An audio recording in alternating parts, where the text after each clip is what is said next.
Dağların içində böyüdüm mən. Düşmən tanıyar adımı eşidəndə bədən titrərsən. Sistem çürük, biz qanı yaratdıq. Pul üstə yox, hörmət üstə savaşdıq. Gecə gəzərik, gözümüz qırmızı. Sözdən yox, baxışla yazırıq yazını. Külək kimi gəlirəm, səssiz qəfil. Qaranlıqla dostam, gündüz mənim deyil. Küçə danışır, mən söz verirəm. Sükut içində səsimi eşidərəm. Əlində mikrofon, yox silah tuturam. Rap deyilsə real, mən o yolu tuturam. Dostum az darmadağ kimi dayanar. İkiyüzlü görsəm yolumdan qoparar. Hər bar verəndə bir xəyanət öyrəndim. Həyat məktəbdirsə mən dərs deyən idim.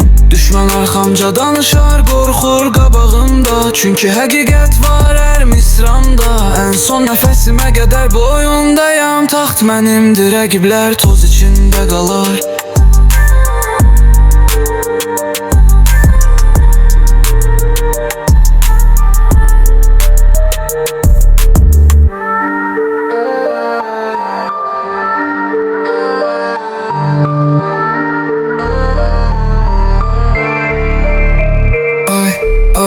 Dostum az darmadağ kimi dayanar. İkiyüzlü görsəm yolumdan qoparar. Hər bar verəndə bir xəyanət öyrəndim.